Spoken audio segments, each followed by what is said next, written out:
Although alam ko ito lahat yung gusto natin, di ba? Sales when it comes to dito sa mga objectives natin. Pero there's a process. Kunyari ako gusto kong maka-reach ng 100,000, 500,000 people for my business. Then awareness lang yung gagamitin ko. What is up, guys? So 2025 is here, and if you're a business owner or if you're a social media marketer or a digital marketing agency owner, you need to make sure that you are utilizing social media marketing for your business. And I know meron dito yung mga bago pa lang sa industry, starting out pa lang sa social media world. But don't worry, kasi kung wala ka pang idea, especially pagdating sa Facebook ads, para sa iyo yung video na to. The coaching session that I had for some of our clients, and yung coaching session na to, it's all about Facebook ads, like introduction to Facebook ads, the perks of Facebook ads, how to actually set it up, as in step-by-step procedure kung paano mag-Facebook ads. Kung beginner ka pa lang, padaling intindihin tong video na to. And dito sa video na to, hindi lang yung step-by-step yung ibibigay ko, pero yung mga strategies na ginagawa namin for our clients to get millions of reach and sales. So ito yung magiging topic natin for today, all about Facebook ads. Ito yung mapapanood nyo ngayon, actual coaching session about Facebook ads, actual knowledge about Facebook ads, actual value about Facebook ads. So sige, samahan nyo ako panoorin tong video na to. Okay. So for day 2, ito naman yung mga i-discuss natin. Focus siya more on the Facebook ads. So first topic natin, what are paid ads or sponsored ads? More on the definition. Mabilis lang to.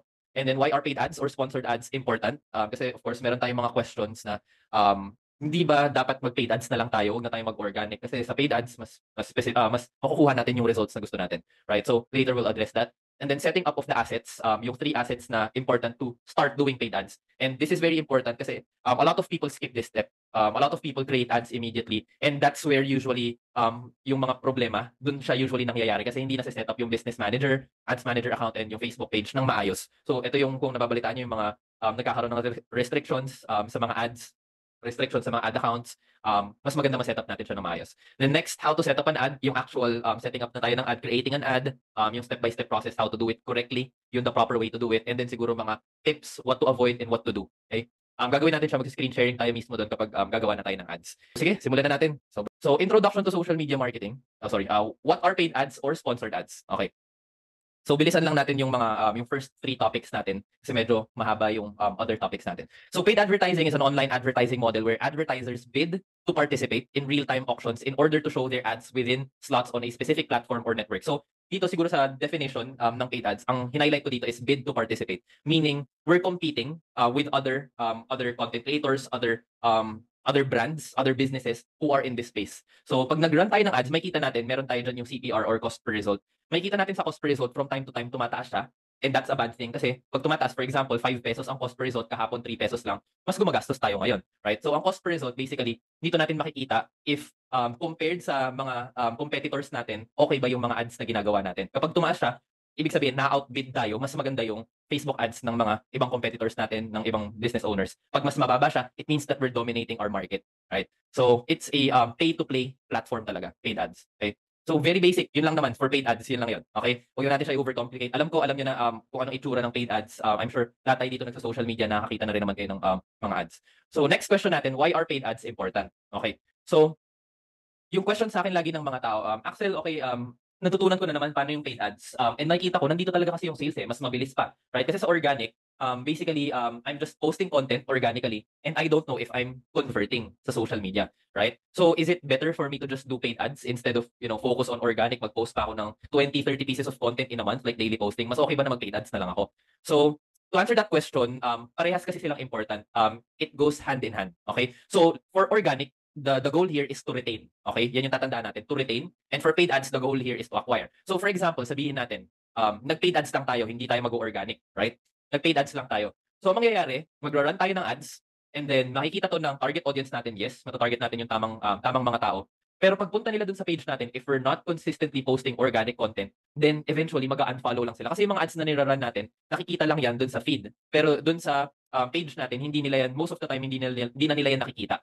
So, in order for us to really build a community, to build a brand, organic is the best way to do it kasi we can retain our audience. So, imagine nag-ads tayo, nakita ng bagong audience yung ads natin, tapos pag-visit nila ng page natin, may mga nakikita pa silang supporting content that continuously engages with them. So, doon natin sila usually mariretain. Now, baliktad naman, Axel, ang question naman natin, if that's the case, then hindi ba dapat mag-organic na lang tayo? Wag na tayong mag-paid ads. So kung organic naman ang gagawin natin, yes, we can continuously gain followers. We can build a community kaso matagal. At the same time, it's harder to acquire new people, yung mga bagong tao. And honestly, sa social media, it has 8 billion users sa Facebook pa lang, right? So imagine 8 billion users, ang dami pa nating audience na hindi natatap kapag nag-organic marketing tayo. Kasi sa organic social media marketing, di ba, ang nakakakita lang naman ng content natin are the current followers that we have. Hindi naman yan nakikita ng outside ng mga taong hindi tayo fina-follow. Sobrang bihira. Kapag nag-reels tayo, may possibility, yes, kasi it's distributed to everyone, pero medyo mabagal din yung algorithm na yun. Unlike kay TikTok, very organic platform talaga siya. Kay TikTok, hindi ko nga masyadong nire-recommend mag-ads kasi medyo mahal pa.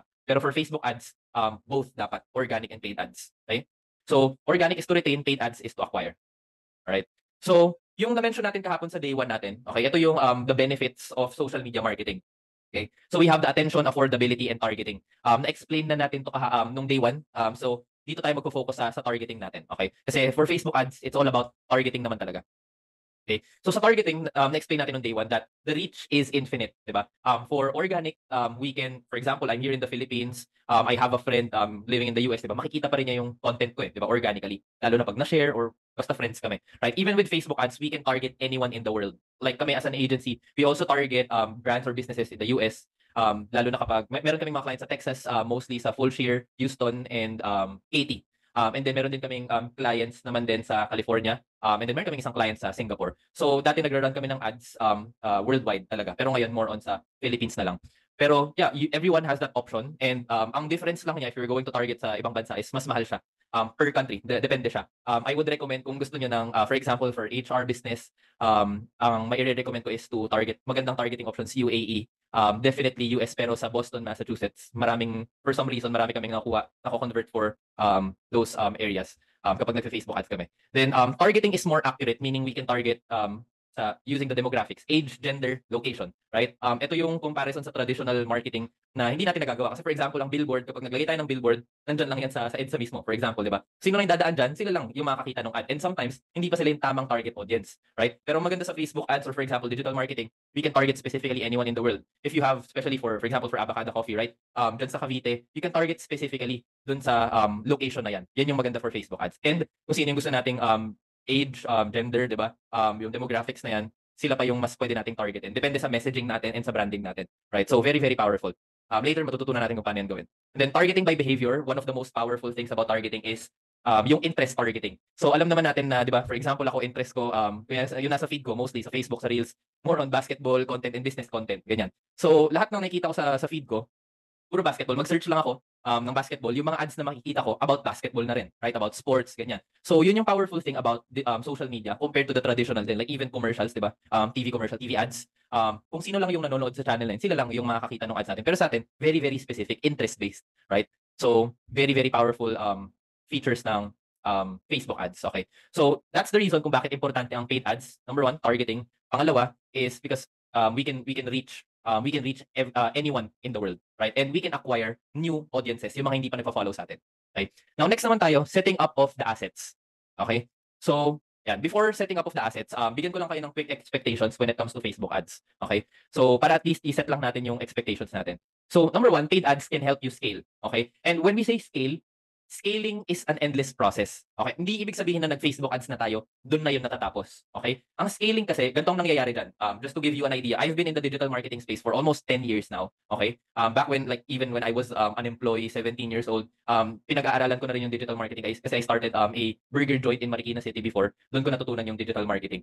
Now, when it comes to paid ads, one thing that I have discovered is that it's an endless process. Bakit? Okay. So, for example, I have a clothing brand. Okay, I think this is a good example. I have a clothing brand. Clothing brand ko, ang target market, sabihin natin for example, Gen Zs. Kasi yung clothing brand is more on streetwear, sabihin natin. Hindi formal wear, kasi syempre mas older generation or age group yon. Pero sabihin natin streetwear, di ba? Oversized shirts, baggy pants, all. Ayan. Sabihin natin yun ang business ko, right?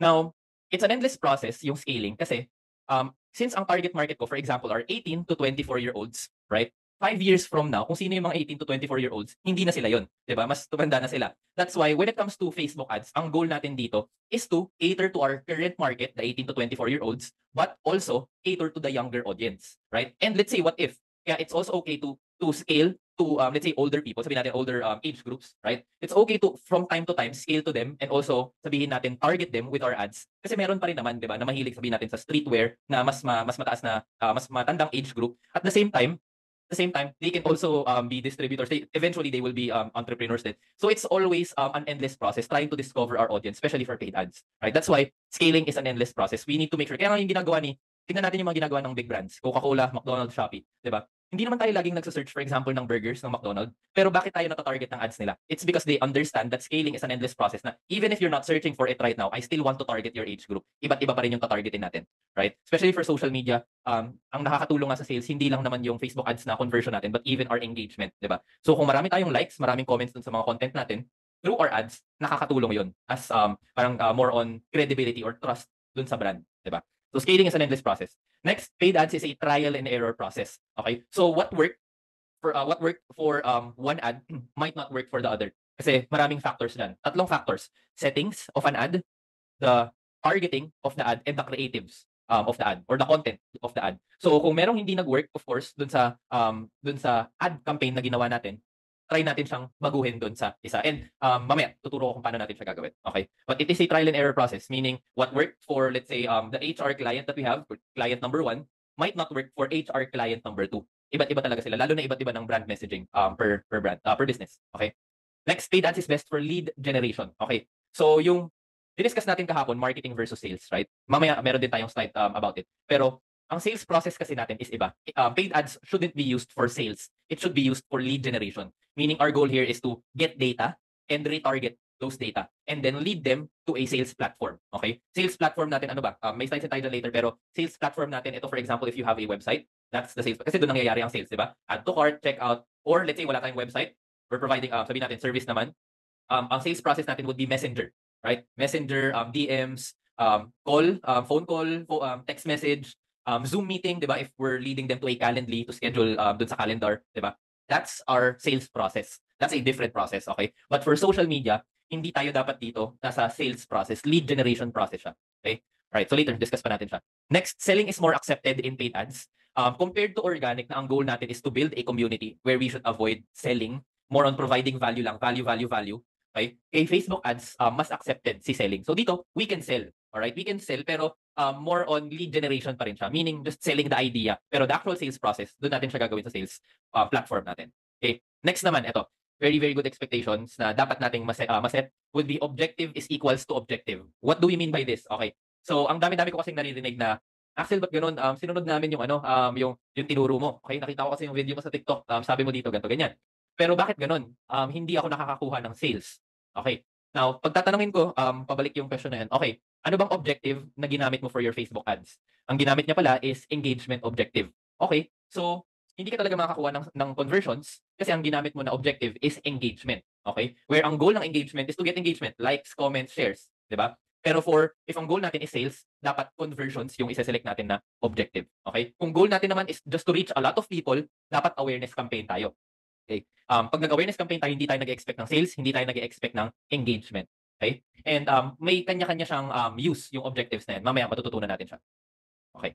So, yun yung setting of expectations lang natin when it comes to our ads. Okay?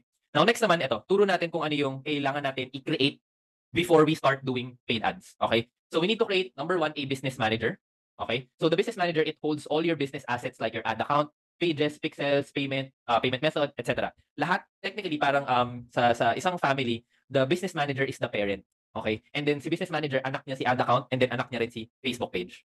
Okay, so parang ganito yung itsura niya. Okay, set up muna natin si business manager. Nandito lahat ng settings natin. And then Facebook page under business manager and ad account under business manager. Okay, so si ad account naman, this is where you create all your ad campaigns. Okay, this is the back end of your ads. Right? Mamaya siguro, for the visual learners, mas maintindihan natin pag ginawa natin siya.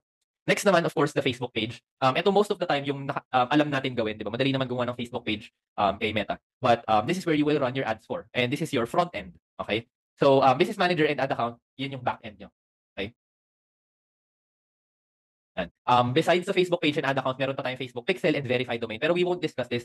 Hindi naman to agad-agad kailangan for Facebook ads. Okay, more on advanced lang din siya. Okay. Ang importante is yung Facebook page, business manager, and ad account. Okay. So how do we create a business manager account? So, ito naman, pwede nyo i-screenshot or pwede nyo na rin naman hintayin yung recording para at least di nyo na kailangan i-memorize, right? This can serve as your guide. Pero, all you need to do is go to business.facebook.com/overview. Okay? And you would be asked here to create an account or kung meron na kayong account, log in. right? But for example, I want to create an account. For example, Accelerate Digital Marketing. Okay, and then I'll use my email. Okay. Meron na kasing account, meron na kaming business manager account. So, yan. And then you just have to confirm it sa email natin. Okay. So, click on create account, fill up the information with your business data, enter a name for your business, yun yung ginawa natin, and your work email address, and then click next. And then confirm the creation of your business manager by clicking on the link in your email. Okay. So, punta lang kayo sa email nyo, Gmail, Yahoo, and then confirm lang natin. Susundan lang natin yung process na yan. So, importante na meron tayong business manager account kasi kapag wala tayo nito, automatically gumagawa ng ads manager account si Facebook for you. Kapag na-restrict yung ad account natin, mahirap siyang ayusin kapag wala kayong business manager account. That's why you need to create this first and then connect your business manager account to your ad account. Okay? So, ito muna yung kailangan natin. Madaling-madali naman itong gawin. Nakita nyo naman yung steps na ginawa ko. Right? Yan. So, ito yung screenshot. Ginawa na naman natin siya. So, yan. Yan. So, email and confirm it sa email natin. So, quick tip. After creating your business manager, okay, go through the verification process once it's available. Okay, so pag nakagawa na tayo ng business manager account natin, meron tayong ma-receive na email, di ba? Verify your business manager account. Minsan wala pa siya, okay? Pero pag available na siya, pag na-receive nyo na, dumaan kayo dun sa verification process. Tatanungin lang kayo yan, konting details lang about the business, kung saan nyo ba gagamitin yung business manager account natin. Okay, so ang mangyayari dito, once na-verify nyo na, this will add an extra layer of security to your business manager account. So this is an essential step when it comes to avoiding restrictions or bans. Okay, very, very important. Okay, next naman is the ad account. So this is where you create all your ad campaigns, okay? So this is the back end of your ads technically. Dito tayo magse-set up ng ads natin. Okay? So if we're going to if we're going to create an ad account, we will go here sa business.facebook.com/settings. Okay? Natin nagawa na natin yung ito yung mga business manager account, sobrang dami, no? Meron kami for our clients, for us, for Accelerate Marketing. Pero for example, nasa ba dito yung ginawa ko? Ito yung bagong gawa ko. Yan. So ito yung ginawa ko na business manager account. This is how it looks like. Okay? Now, next, click on add accounts daw, sabi. Okay, add accounts here. Next, sabi dito, click add, then create your ad account. So, let's click add here, and then create a new ad account. Ad account name would be Accelerate number 1. Okay, Asia Manila. Make sure na yung and currency natin, Philippine peso. And then my business. And then I agree. Create an ad account. Confirm lang natin siya. Okay, done. Mamaya na tayo maglagay ng payment info. Okay? So we're done. Nakagawa na tayo ng ad account. Meron na tayo ditong isang ad account. Now, you can create another ad account. Kunyari, Accelerate number 2. Then set lang ulit natin siya. Okay. We can create ang maximum natin. Okay. Ayan. Nakita nyo, nag-reach na tayo ng maximum. Bakit? Hindi tayo pwedeng makagawa ng second and third ad account natin hanggat hindi pa tayo nagbabayad kay Facebook. So, since meron tayong ad account number 1, pag nag-run na tayo ng ads natin, and then na-charge na tayo ni Facebook for the first time, that's the time that we can create ad account number 2 and ad account number 3. Yun yung maximum ad accounts. Hanggang 3 lang. Okay? But we can only create the ad account number 2 and number 3 kapag na-charge na tayo ni Facebook. Okay? And once na-charge na tayo ni Facebook, what I would recommend is gawa na kayo ng ad account number 2 and 3 agad-agad. Kasi kapag, let's say, bakit pa tayo gumagawa ng 3 ad accounts? Pwede naman isa lang, di ba? Gumagawa tayo ng backup ad accounts 2 and 3 para just in case ma-restrict or maban si ad account number 1, may pwede tayong gamitin. Ngayon, kapag hindi kayo nakagawa agad-agad ng ad account number 2 and 3 tapos naban tayo or na-restrict na si ad account number 1, hindi na tayo makakagawa ng ad account number 2 and 3 or mahirap na. Okay? So maganda, pag habang di pa tayo nababan, sana naman di tayo ma-restrict, di ba? Makagawa na tayo ng ad account number 2 and 3 once it's available for us. Okay? So that's how you create an ad account. Yan, very, very easy. Alright. So quick tips or reminders after creating your ads manager account. Okay? You can only create one ad account at first. Yan nga na-mention ko, di ba? So after Facebook charges you for the first time, this limit is raised to 3 ad accounts per business manager. Once 3 ad accounts are already available for you, create them ASAP. Okay? Your 2 other ad accounts can serve as backup ad accounts just in case anything goes wrong with your first ad accounts. Okay? Yan. So to check on your Facebook ad campaigns, you will need to go here kay facebook.com/adsmanager. So kapag maggagawa na tayo ng ads, ito lagi ang pupuntahan natin. Okay, memorize niyo na siya. facebook.com/adsmanager. Yan. So dito tayo mamaya gagawa ng ads natin, magse-set up ng ads. Okay. So balik muna tayo dito sa presentation natin. Mamaya na natin yung set up. Okay. Facebook page naman, I think it's very very, very easy to do. I believe anyone here knows how to do a Facebook page. So, pero sige na, i-demo ko na lang din para at least makita natin siya kung paano siya gawin. So, how to create a Facebook page? Pwede tayo dito sa see more. And then pages. And then create new page. Of course, page name, category, and then category, ito kung anong industry kayo, kunyari real estate, di ba? Ayan. Alright. Very basic. Di ko na masyadong tatagalan dito. Alam niyo na kung paano gumawa nito. Okay. So, meron na tayong 3 assets na kailangan natin, di ba? So, with the business manager account, ad account, Facebook page, all set up, Next, kailangan lang natin, meron tayong kailangan pang i-set up na dalawang bagay to start running ads. Okay? Number one, connect your Facebook page to your business manager account. And then number two, add a payment method. So dito ulit tayo kay business.facebook.com. Okay? So habang nandito tayo, punta lang tayo dito sa baba. Dito pala sa taas ng add accounts, pages. Okay? And then here, we're going to add an existing Facebook page. Okay? So pwede natin ilagay, for example, accelerate marketing. That this is our page. Just select your page. Next. Okay? Review will be invited. All right. Next. Then I agree. Claim page and Instagram. Okay? Ayaw niya sa Instagram. Okay. No problem. Yan. So i-click niyo lang to. So this is how you connect a business manager account to a Facebook page. Okay? Di na natin yan gagawin. If you want as well, if you have a team, for example, it's not just me who's running the business, right? Kung nakita niyo dito, I have full control of everything. You can invite people using their email. For example, ian.accelerate@gmail.com. Pwedeng si casey.accelerate@gmail.com. Yan. That's how you do it. And then we can add, yan. Kahit hindi temporary access, pwede naman din. And then manage, full control. Next, select a business asset. Yan, confirm selection. Ito yung ad account na ginawa natin kanina. And so select natin siya para ma-access din nila Ian and Casey yung ad account. And then manage ad account. This is only if you have a team, by the way. Or if gusto nyo may mag-manage ng ibang tao ng ads nyo. Okay? Then send invitation. Okay? Pero kung hindi naman, wala namang problema. Kung kayo lang mag-isa, pwedeng kayo na lang din gumawa nito mismo. Okay? Next naman, add a payment method. Siyempre, kailangan makapag-charge natin si Facebook kapag mag-run tayo ng ads. So here, baba tayo, billing and payments. Yan. So makikita natin dito yung ad account. Kapag meron tayong ad account number 2 and 3, makikita rin natin siya dito. And pwede tayong mag-add ng different payment methods for each ad account. Okay? So for example, add payment method tayo, Philippines. Make sure na naka-Philippine peso to kasi minsan naka-default siya ng dollars. Mahirap kapag gusto natin gumastos ng 500 pesos sa $500 pala i-charge natin, di ba? Laking difference. So, yan. And then next lang natin, of course, meron tayong options, debit or credit, PayPal, Paymaya, if you're in the Philippines, GCash. Okay? So I would recommend using debit or credit. Bakit? By the way, safe naman siya. Makikita nyo rin kung ano yung mga charges. Kung meron man. And makikita nyo rin naman yun dun sa ads manager nyo, kung magkano yung ginagastos nyo. Later, makikita natin yan. I would recommend debit or credit kasi mas gusto ni Facebook na nag-charge. And this is the number one reason kung bakit nare-restrict or nababa ng mga ad accounts. Kapag ginagamit nila GCash, Paymaya, or PayPal, di ba kailangan may funds na laman to? Kailangan nilalagyan pa natin siya ng funds, right? Kay debit or credit, since lalo na kay credit, di ba?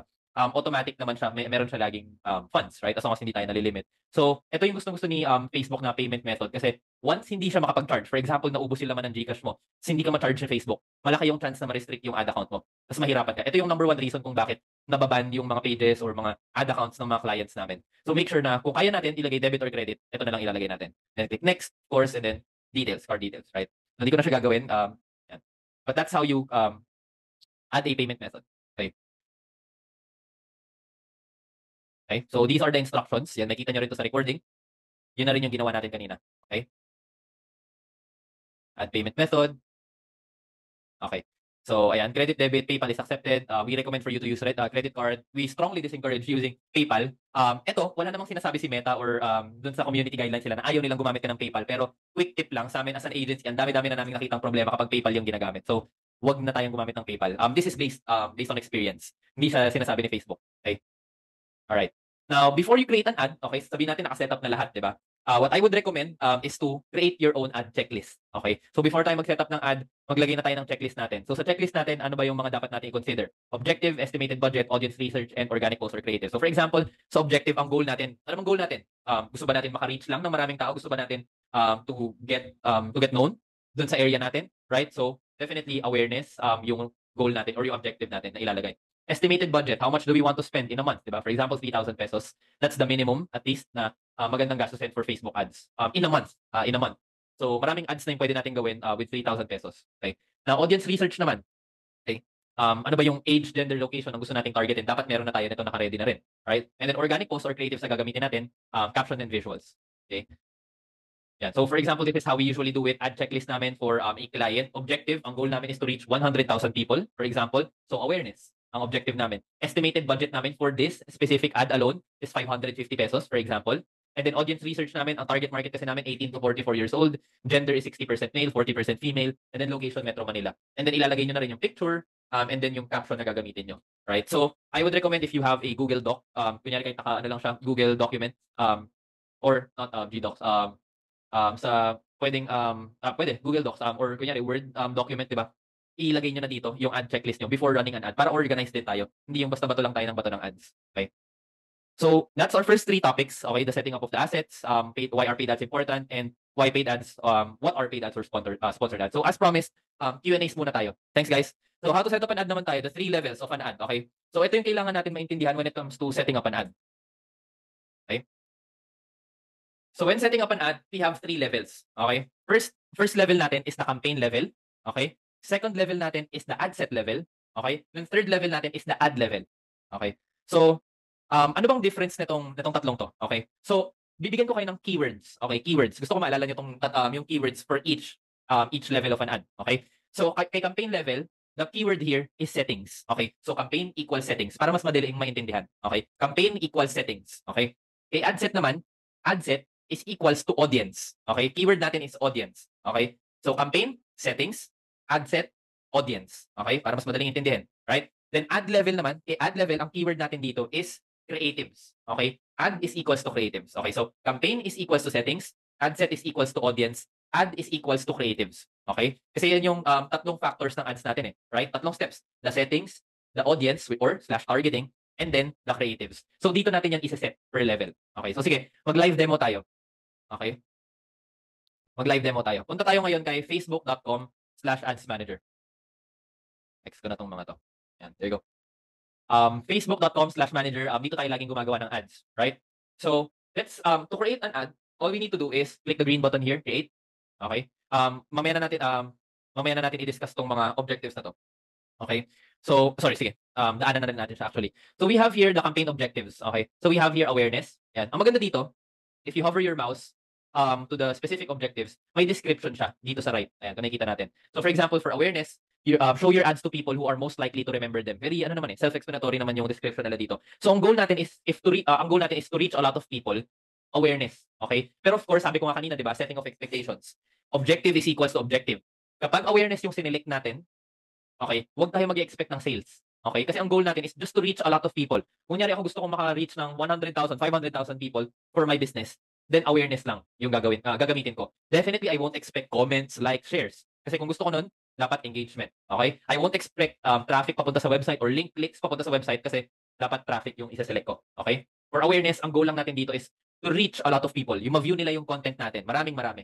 Okay? Traffic naman, if our goal is to drive them somewhere else, a website, let's say landing page views, Instagram profile, di ba? We have for Messenger, Instagram, calls. If that's our goal to drive them there, then traffic.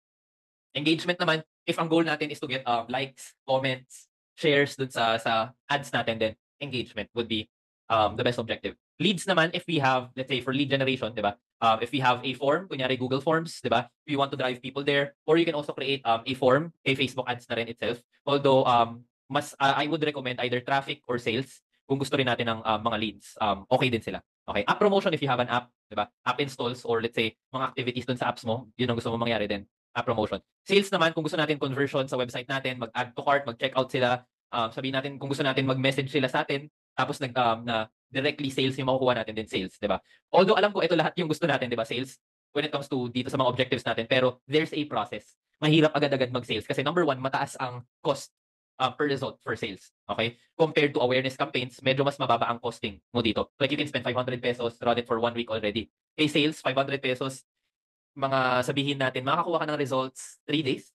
3 days, mas mabilis, pero you have to spend more kasi ang learning phase ni Facebook ads is 7 days at least. 1 week you have to run. So, kung 1 week, you might have to spend 1,000 pesos, right? So, I would recommend sundan natin yung funnel. Mamaya tuturo ko paano yung funnel, yung strategies. Pero ngayon, familiarization muna tayo with each button. Okay? So, for example, awareness campaign muna tayo. Sample lang naman. Okay? So, kanina nga na-mention natin, di ba? We have 3 levels sa ads natin. We have the campaign level, the ad set level, and the ad level. So, this is the campaign level. Okay?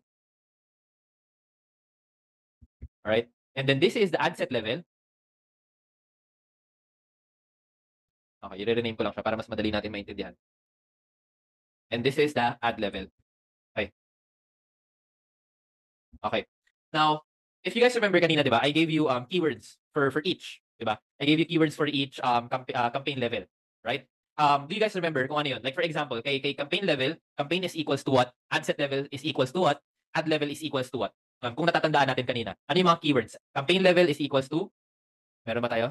Natandaan ba natin siya? Settings. Very good. Alright. Very good, Sab. So, settings. Okay. So, ilagay na natin dito settings para mas matandaan natin. How about si ad level? Sorry, ad set level. Okay. How about si ad set level? What's our keyword here? Okay. I'm blanking out, bro. Is that the Sige. Go ahead. Yes. is that like the awareness, traffic? No, it's that. No. Okay, sige.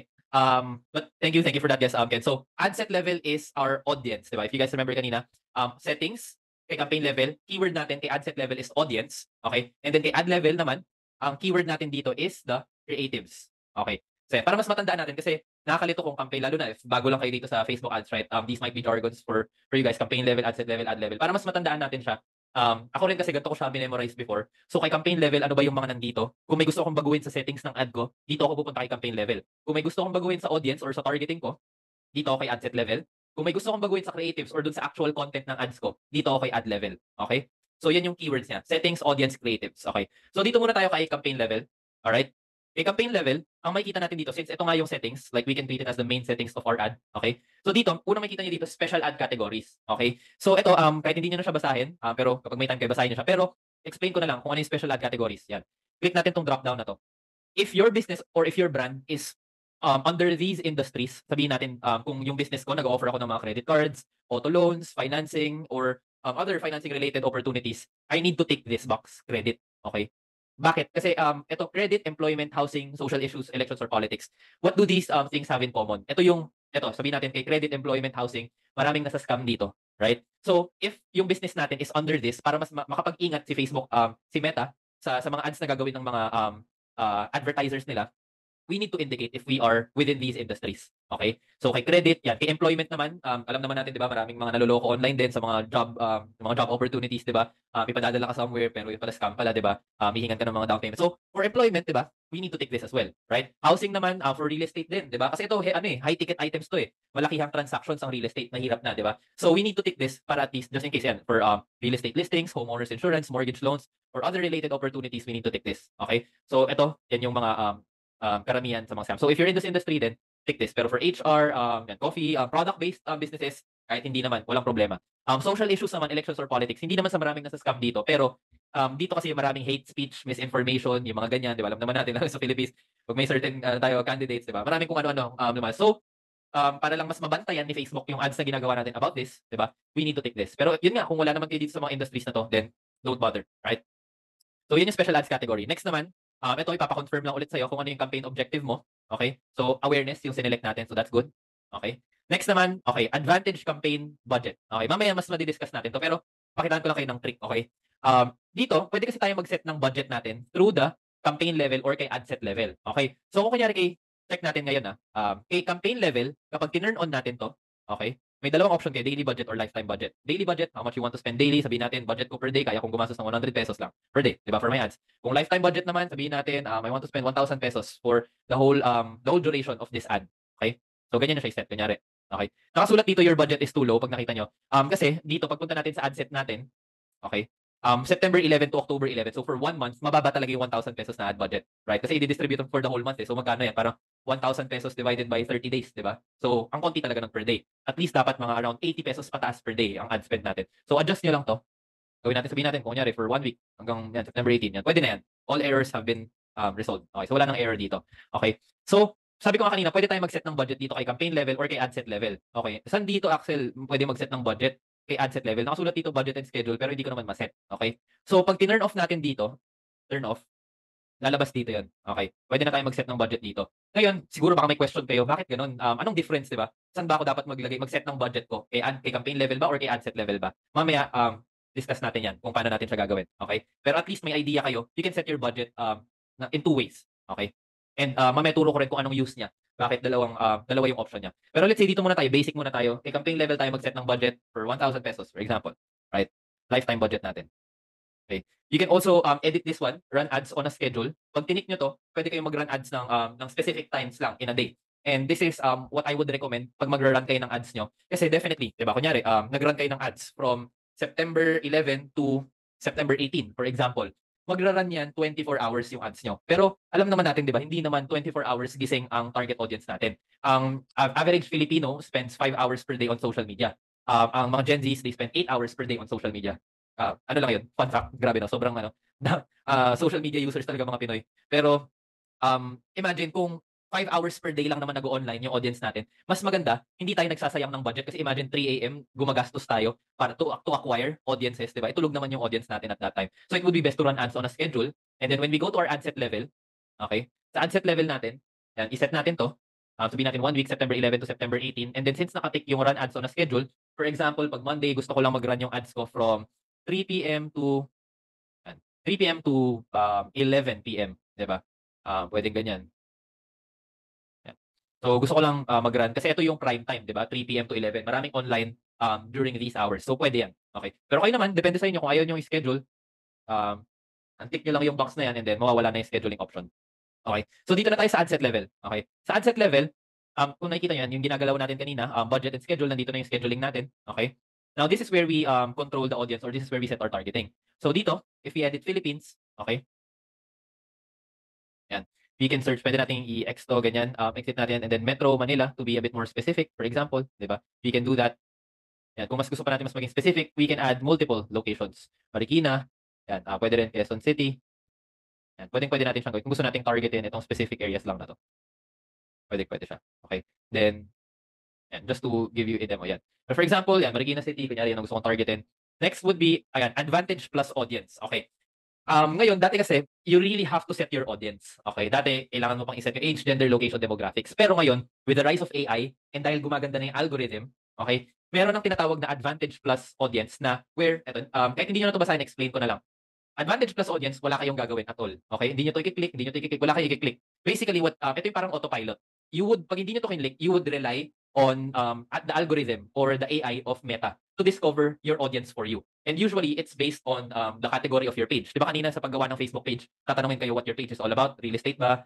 Is it in the HR industry? Ganyan. So, tatry discover ni Facebook yung target audience nyo using your page and using, of course, the interests ng mga tao. Diba? So, if you indicated that you are a real estate page, then itatry hanapin ni algorithm kung sino dito yung mga tao na mahilig sa real estate. Diba? Within nandito sa Marikina City. Right? Yung mga nagsasearch ng real estate listings, ganyan. Buyer ka ba? Or are you a realtor? Diba? Real estate professional ka ba? So, siya na yung bahala dyan. Okay? Now, if we decide, gusto natin tayo mag-customize, we don't want to rely on the algorithm or the data ni Facebook, we can click this one. Okay? And then this is where we edit our audience. Okay? So, 18, for example, 18 to 40.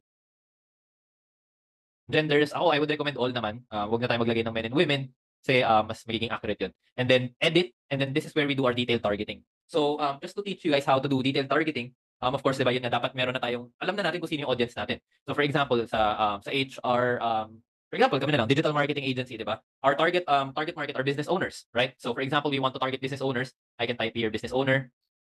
Ito another tip, if you want to target business owners, of course, CEO, yung mga naglalagay ng CEO sa profile nila, di ba? CEO, pwede na maglagay niyan. Owner and CEO. Pwede rin ito, this is a good targeting technique or good targeting option, Facebook page admin. Bakit? Kasi if you are a CEO, definitely you are an admin of a Facebook page, right? That makes sense. So you can also target these people, di ba? Facebook page admins. And if you want, you can also try to, kapag meron ka ng binigay na isang, or isa, dalawa, tatlo na interest targeting options, you can also click suggestions. Bibigyan ka niya ng mga suggestions based dun sa mga unang targeting mo, which is business page admins, owner, manager, CEO, business owners. Maganda ring targeting to. Kami, tina-target din namin lagi to Facebook payment users in the past 90 days. Bakit? Kasi if you are a Facebook page admin, nagra-run ka ng ads, di ba? Definitely, you are a business owner and you're paying, di ba? You're investing sa Facebook page. So if the people who paid sa Facebook in the past 90 days, we can also target them. Right? So magandang mga targeting options din yan. So marami pa yan. Yan. Marami pa silang pwedeng i-suggest. Yan. I would recommend in one campaign, at least maximum 5 to 10 interest targeting. If you're testing interests, isa-isa lang. Okay? Kung gusto mong maging specific. For example, kunyari, dito muna ako, Facebook page admins, isa lang muna. Okay. And then when I create another campaign, ibahin ko naman, 'di ba? Bagong interest targeting naman, 'di ba? Pwedeng ganun, isa-isa or pwedeng 10. Mamaya tuturuan ko pa kayo ng techniques pagdating sa interest targeting. Besides this, you can also browse, okay? You can also browse. When you click browse here, and again, meron dito demographics, sabihin natin relationship, 'di ba? Relationship status, married, single, you can target them. Ito yung ginagawa namin for sa mga seasonal businesses na clients namin. For example, flower shop, 'di ba? Usually ang flower shop pag nagta-target kami ng ads, Valentine's, saka of course yung araw ng patay, All Souls Day, right? November season, 'di ba? Ang ginagawa namin dito, kunyari Valentine's, 'di ba? If they are married, if they are, let's say, in a relationship, engaged, pwede namin silang targetin ng ads. Ano pa? 'Di ba? Pwede pa dito live events. Kapag kunyari flower shop, 'di ba?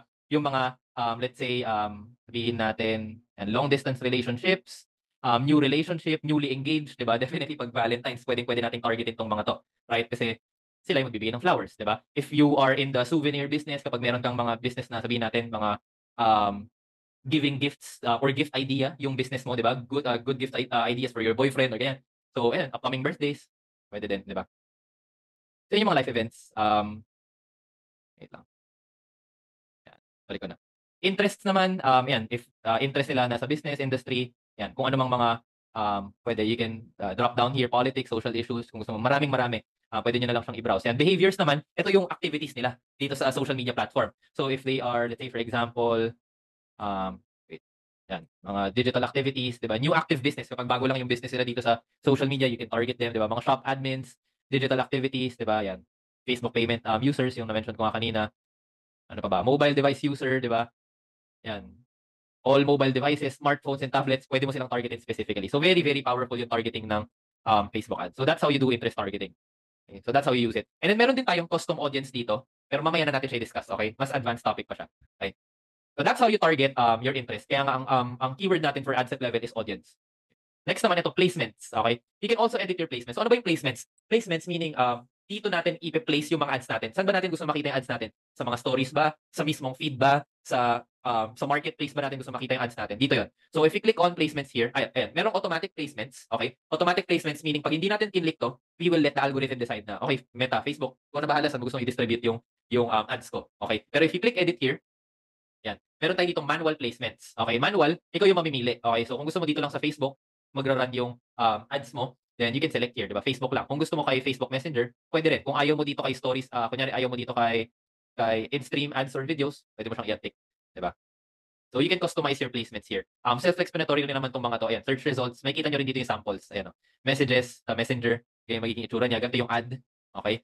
Sa stories, ganito yung itsura niya, 'di ba? For sure nakakita tayo ng mga ads sa stories, feeds, ganyan. Very, very powerful. Diba? So, but for example, gusto natin Advantage plus placements lang. Advantage plus meaning same din dito. Advantage plus features. Ayan. Kung ayaw natin mag-targeting, Advantage plus audience. Kung ayaw natin kung ayaw natin ng placements, Advantage plus placement lang tayo. We let the algorithm decide. Okay?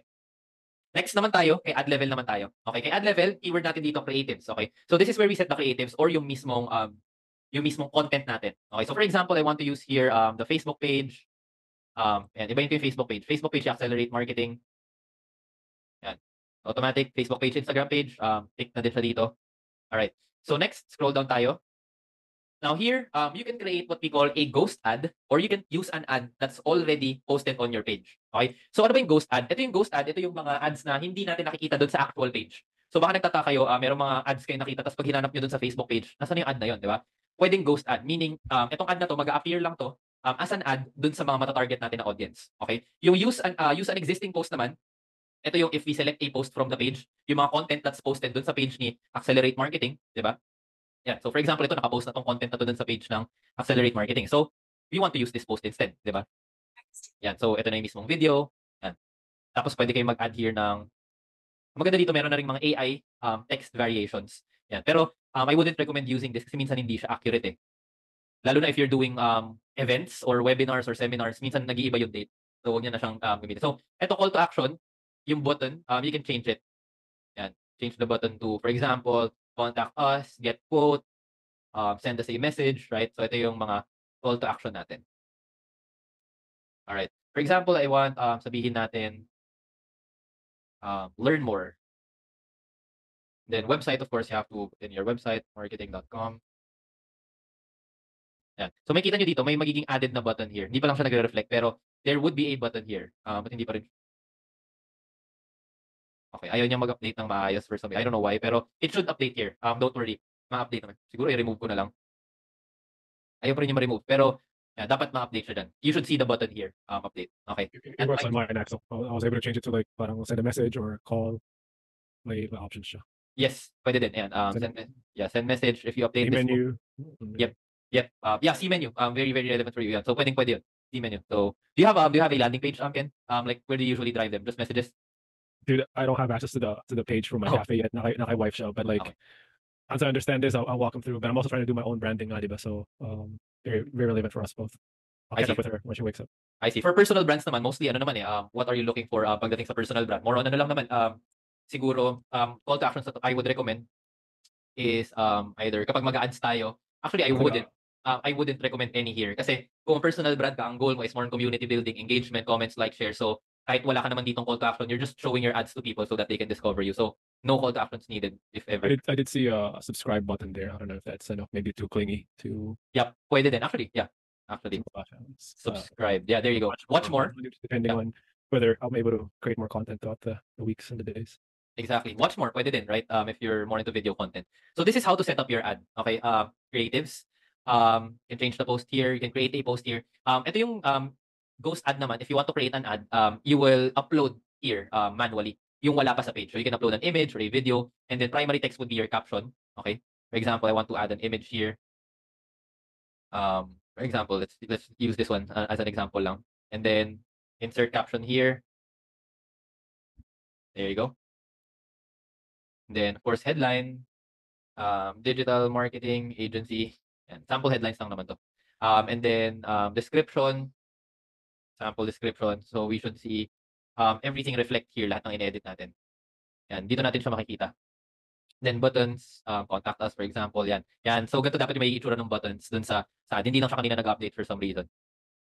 Yan. So this is a ghost ad, and then once we hit publish dito, ang makakita lang nitong ads na to are the targeted people. Pero hindi nila to makikita sa page. Now, anong gamit ng ghost ads? Ang gamit ng ghost ads, if for example you have discounts, promos, limited time offer, kasi syempre you don't want it to be shown dun sa page naman, right? Like 24/7 or lifetime. Kasi magulo yun. Like for example, yung naging problema namin before, nag-post kami na meron kaming raffle, engagement content raffle na ginawa, tapos may prizes. Tapos yung mga tao nagko-comment pa rin. Tapos na yung raffle, since pinost namin sa page, comment pa rin sila, kailan i-announce yung winners? Matagal nang na-announce yung winners. So, sa mga ganong klaseng ads, what we would recommend is use the ghost ads. So, hindi naman kayo gagamit ng ghost ads kung usual post siya, use existing post. Okay. So, once you're done, just click publish here, and then you're done. Diba? Of course, we're not going to publish this kasi this is a sample. Okay. So, let's go back to our slides. Okay. So, na-set up na natin campaign, ad set, and ad level natin. So what we learned in setting the ads up, setting of expectations, setting objectives natin, awareness, traffic, yung mga yun, engagement, right, conversions, yan yung unang-unang ginagawa natin. Special ad categories, natutunan na rin natin siya if you're into politics, yung mga yun, housing, real estate, ganyan, credit, and what's the other one, employment. So special ad categories. Budget setup, natutunan natin kung paano siya gawin kanina, di ba? Sa budget setup, there are two ways to set your budget, di ba? Campaign level or the ad set level. Although hindi pa natin natuturo yung kung bakit dalawa, pero alam na natin ngayon, di ba, na you can set up your budget there. Next naman kay ad set level, pages, we know how to set the page na there. And then scheduling of ads, we can schedule the ads na rin. Targeting, nakita rin natin kung paano mag-target, interest targeting, age, gender, location, and then even the behaviors, right, the interest. And then placements, natutunan din natin kung paano gawin yung placements. And then ad level naman, ghost ads and actual post from the page. Kaka-discuss na natin, primary text, that's the caption, and then buttons or links, okay? So all good. Alright, so that's how to set up an ad na 3 levels. O diba, sabi ko sa inyo, sobrang valuable ng YouTube video na to. Ang dami nating natutunan pagdating sa Facebook ads. Very, very comprehensive training. And itong pinakita ko sa inyo na coaching session, this is actually a paid coaching session. And you got it for free. So if you want me to continue posting some of our coaching programs dito sa YouTube channel natin, of course, make sure to subscribe, like this content, and also engage with me para at least mas matulungan natin yung algorithm, mas marami pa tayong matulungan na tao pagdating sa Facebook ads. Again, this is Axel. I'm a digital marketing agency owner. I help brands turn leads into conversion, and see you on the next video.